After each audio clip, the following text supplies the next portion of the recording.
This is Campus News, reporting the top stories from colleges and universities. Next on Campus News, musicians from NDSU are bringing the audience back in time. Find out what students think about Betsy DeVos, the new Secretary of Education. Fans are saying goodbye to a pillar in the basketball community. NDSU students are trying to make the world a better place by coming up with their own inventions. But first, see how one protester is knitting for a cause. Good morning and welcome to Campus News. I'm Veronica Utek. And I'm Ben Reiki. Over 600,000 people attended the Women's March on Washington at our country's capital. And across the states, people held marches in their own towns, including here in Fargo.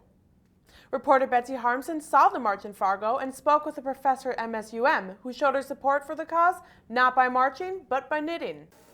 It started as the kind of day someone might sleep in late for, especially on a Saturday. But a special occasion brought some color to the damp streets of downtown Fargo, and the color was pink. The Women's March on Washington took to Fargo, starting at the Revlin Gallery on Broadway, and marching down to NP Avenue. A mere 0.3 miles, not a long march, but more like a brisk walk. The marchers protested the Trump administration through chants, "We go high!" signs, and speeches. I told the police department we'd have about 250. So thank you for showing up for this in the spirit of democracy to support women's But for a smaller group, they protested through knitting. Oh, I like this hot pink yarn. A few months ago, right before the election, an 11-year-old tape was leaked by Access Hollywood that caught President Trump talking about a female reporter in derogatory terms. And the language makes a lot of my friends, a lot of women my age at least, very uncomfortable because that's very coarse language. And we just don't say things like that.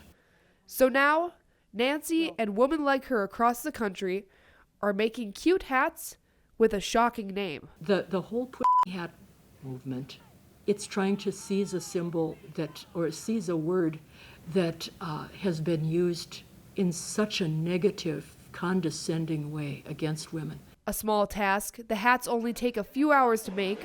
And I brought several others for other people today as well. For a big impact. The goal? To try and knit enough hats so every marcher could wear one in Washington. But in Fargo, Nancy ran into a little roadblock. We drained Fargo's supply of pink yarn. Put out of business momentarily, Nancy was only able to make 12 hats for the marchers. But I've knitted so many that I just kind of have kept on going. With the Trump administration, these protesters are nervous what's to come. They take to the streets, Nancy takes to the yarn. But they all come together for something they believe in. Betsy Harmson, Campus News. Almost 3,000 people attended the Women's March in Fargo. The next big event the Women's March is putting on is called A Day Without Women. For more information, you can search womensmarch.com. The Trump administration has been off to a rocky start. First the Women's March and now protests sparking in almost every major city. And President Trump's cabinet picks have caused even more of a backlash among citizens. But one pick, the recently appointed Secretary of Education, Betsy DeVos, stands out from the rest. Reporter Tyler Ziegler shows us how MSUM students feel about DeVos. To say that Betsy DeVos is a controversial pick for the Secretary of Education is an understatement. It's been a pretty big topic of conversation just in between our personal lives as well as what we've been talking about in the classroom, especially with the new educational secretary and the lack of experience that she has and how it really is possibly going to affect us as future teachers someday. She has been questioned on several issues like buying Senate votes, supporting vouchers, backing the Common Core standards, and lacking any experience with college loans. Not personal experience, but certainly friends and students with whom I've worked. So you have no personal experience. DeVos's decisions will affect everyone in the United States, and some people are scared of what is to come next. You can do charter schools and not have a public school system, but how are we going to be able to afford that? You know, I don't come from a rich family, and my daughter's not going to come from a very rich family, so like to see her education go down was really unfortunate. Everything that I work so hard for and everything that I believe in as an education major and the reason why I go into teaching and want to help people and help children, I feel like is completely obliterated by the new way that the educational secretary wants to carry out orders. Senator Susan Collins from Maine and Senator Lisa Murkowski of Alaska were the only two Republican members to vote against the appointment of DeVos. DeVos has been confirmed by the U.S. Senate with a vote of 51 to 50. Vice President Mike Pence was the deciding vote. The Senate being equally divided, the Vice President votes in the affirmative and the nomination is confirmed. Tyler Ziegler, Campus News. This is the first time in the nation's history a cabinet nomination has been resolved by a vice president's tie-breaking vote. College students would love free tuition, but a new study says it might not be the best option. Columbia University professor Judah Scott Clayton is the author of the Brookings Institution paper. The paper targets New York Governor Andrew Cuomo's plan for free college in the state for families earning less than $125,000. Critics of the plan argue more money could be spent on new faculty, smaller classes, or more counseling instead of making tuition free. Scott Clayton also found while free tuition might encourage low-income students to go to college, they might not have the resources to graduate. Governor Mark Dayton has released a plan that could mean more money for MSUM. Reporter Stephen Larson has more. Mark Dayton has proposed a 2-year budget plan that would give MSUM approximately $5 million over the next 2 fiscal years.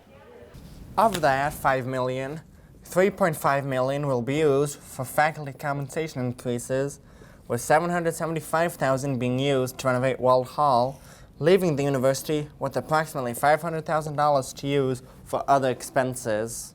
One thing that Vice President of Finance Gene Holler mentioned was the lack of time that the university has to implement the budget. We usually don't find out or know with any confidence what is actually going to happen until the session ends, and that doesn't happen until May, late May.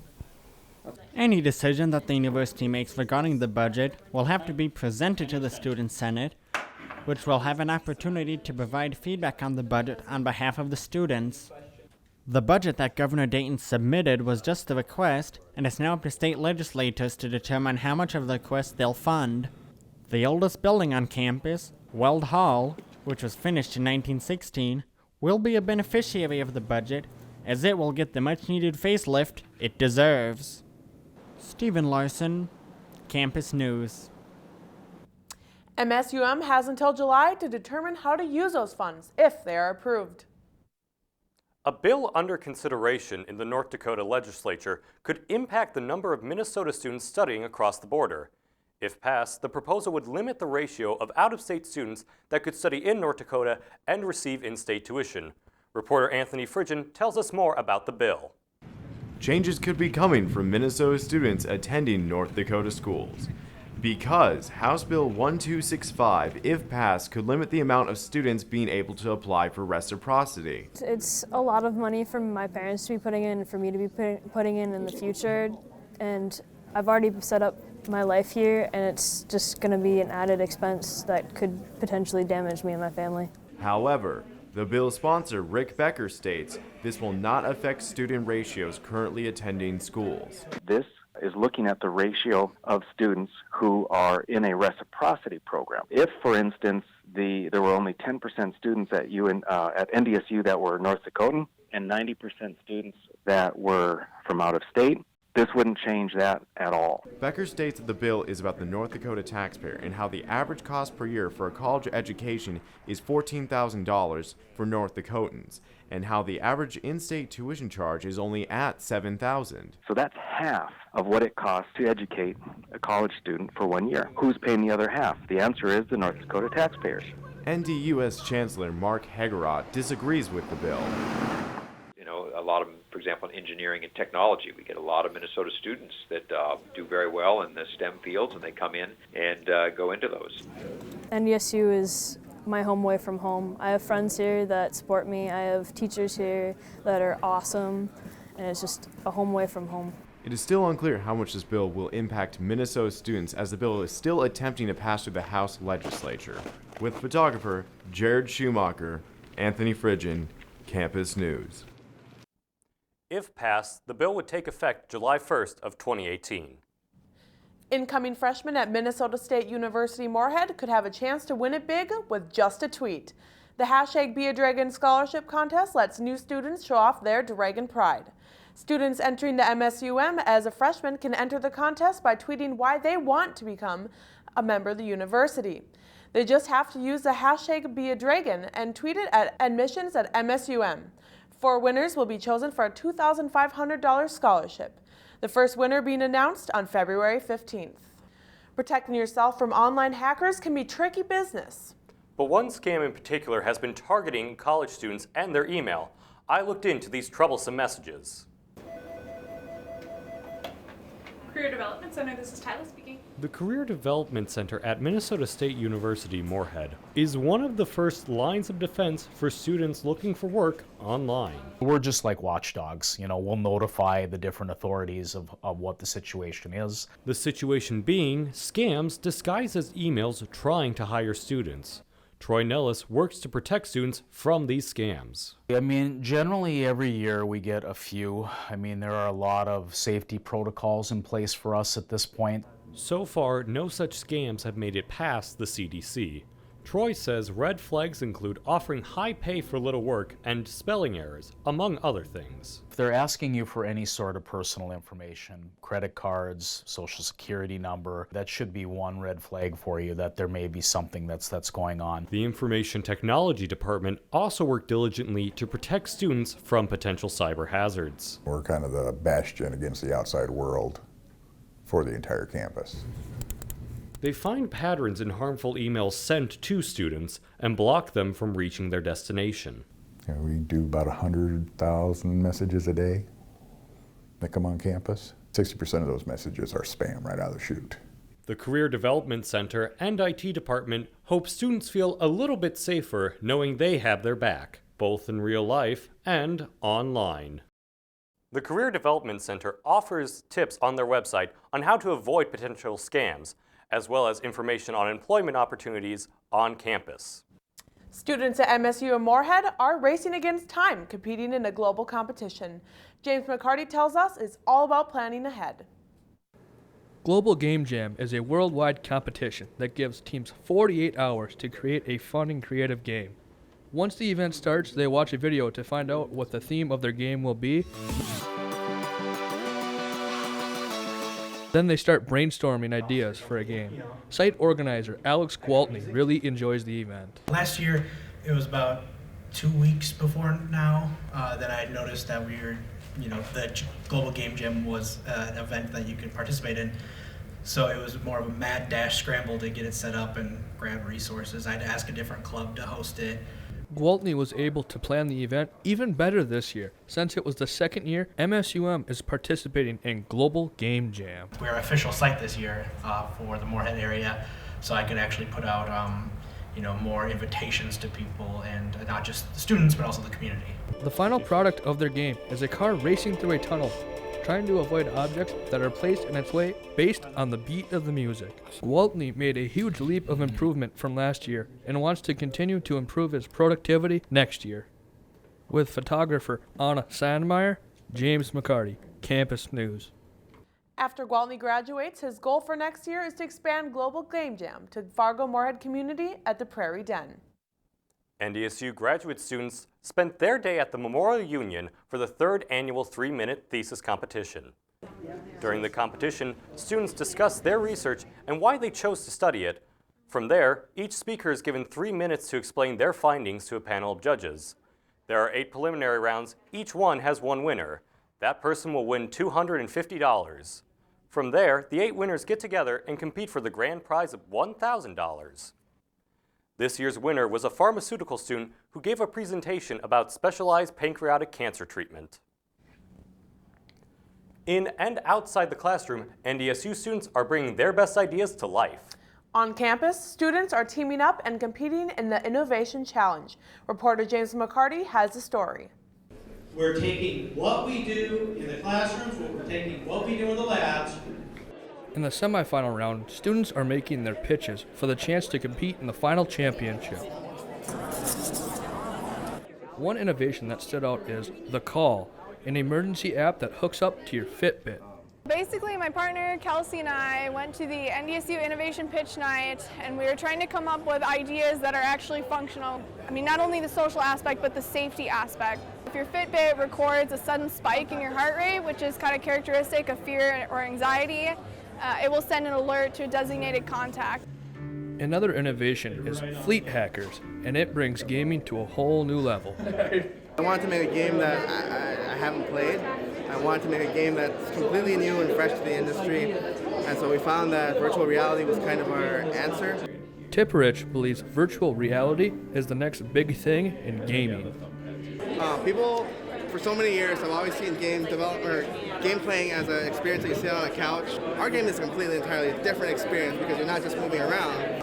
You're actually seeing things as if you were there. This is a completely different experience. This is you inside the world. It's here where students realize their ideas and work inside the classroom can lead to prize money and maybe even a job.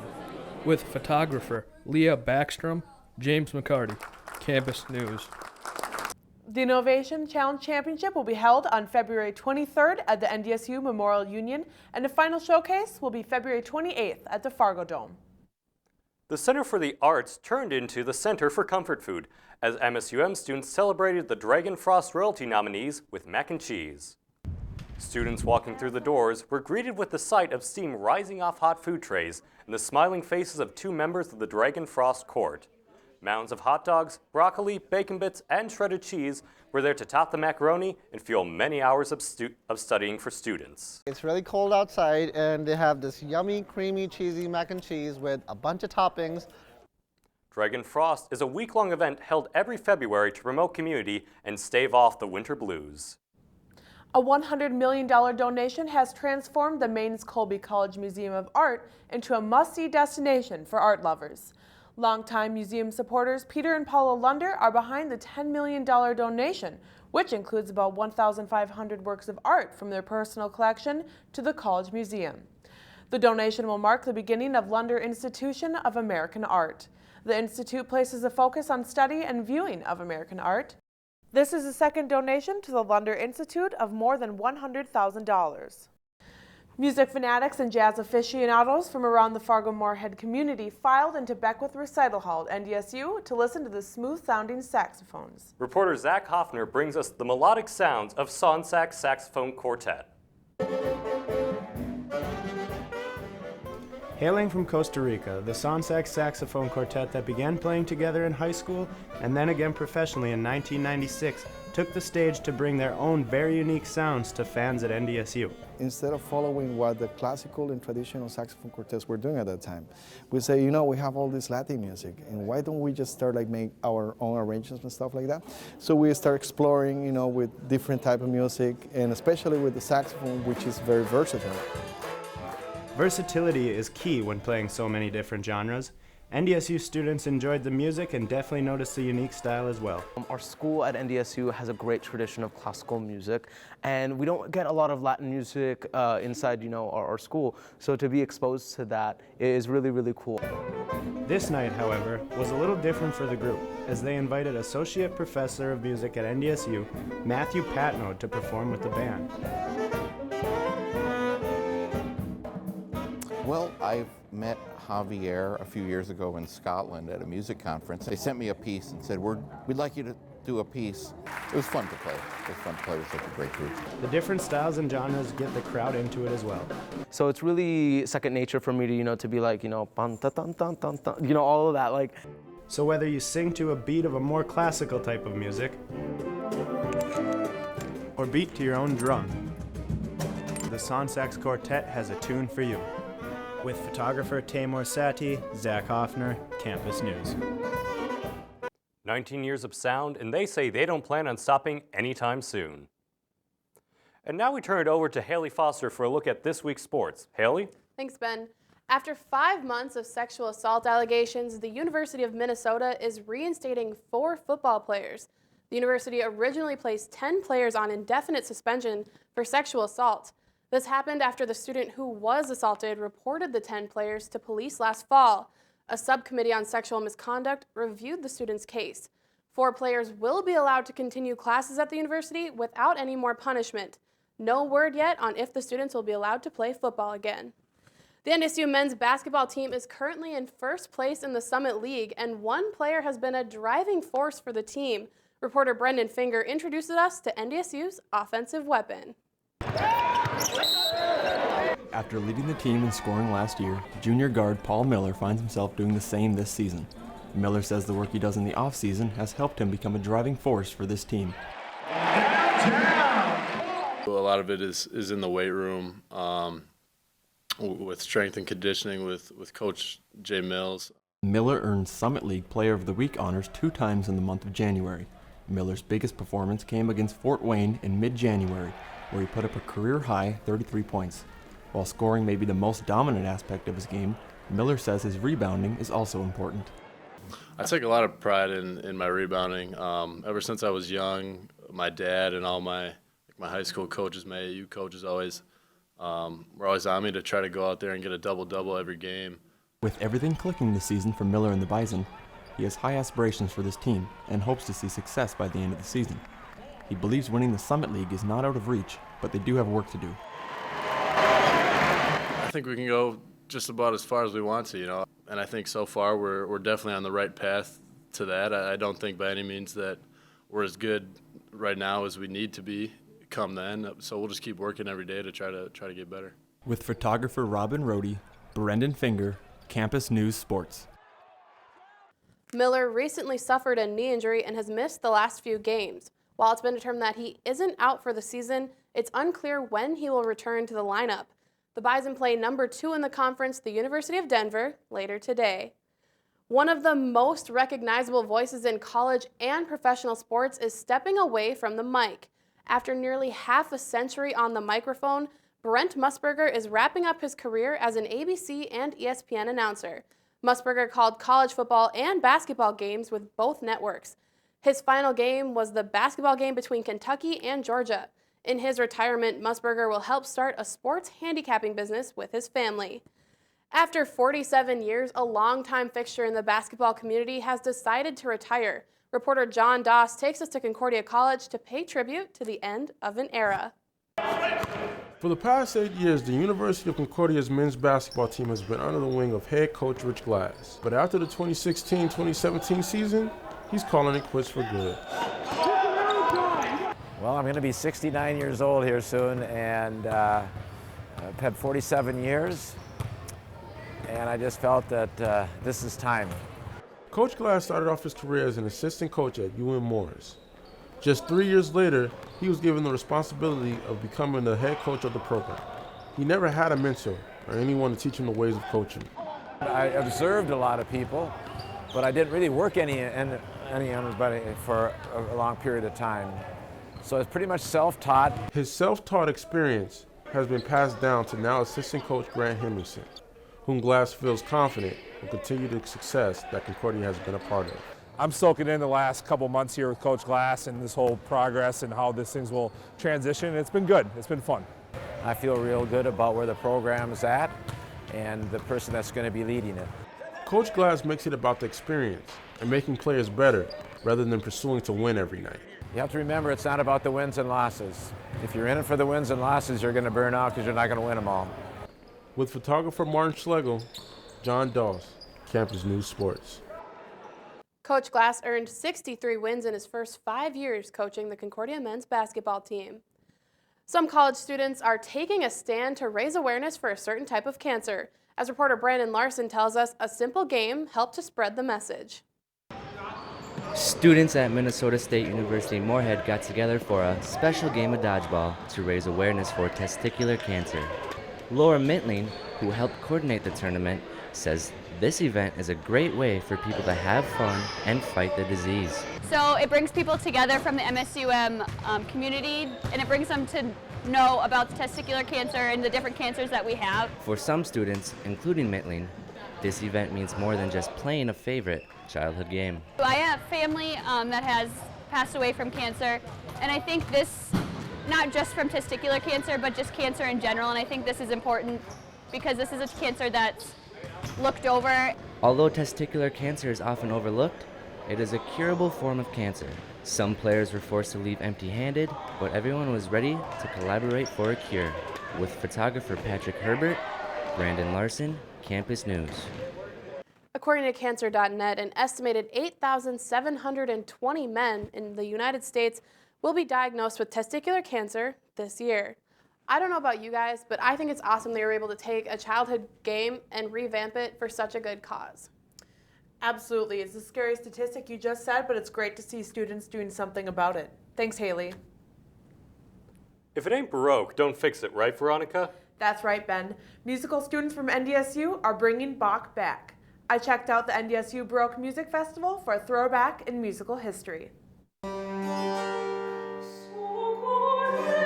Musicians from NDSU are bringing the audience at Peace Lutheran Church music from an era long, long ago. So it's an era of music, and it's also a style that is very elaborate and dramatic and filled with high emotion. Baroque music's prime era was between the 17th to the mid-18th centuries. NDSU students entertained the crowd, performing pieces composed by Johann Sebastian Bach, Henry Purcell, and Barbara Strozzi. Baroque music isn't performed a lot now, and this was actually my first time singing with a harpsichord and cello, so it's very beautiful music. The performers talked a bit about each piece before their performance to let the audience know what the song was all about. Some performers say the show was more than just entertaining and educating the crowd, it was also an emotional outlet for them. I know pain and sorrow, and so being able to tap into those experiences is very important, I feel, as a performer. Although Baroque music isn't generally performed in English, it is performed with such high emotion that one can feel the story. And like the musical legend Stevie Wonder said, music is a world within itself, with a language we all understand. The Baroque era was centuries ago, but according to Quora.com, the style of composing has had a large influence on the music we hear today. And that's it for this edition of Campus News. Don't forget to follow us on Twitter for the latest updates at MSUM Campus News. We leave you with another look at the Baroque Festival. Thanks for joining us and have a great week.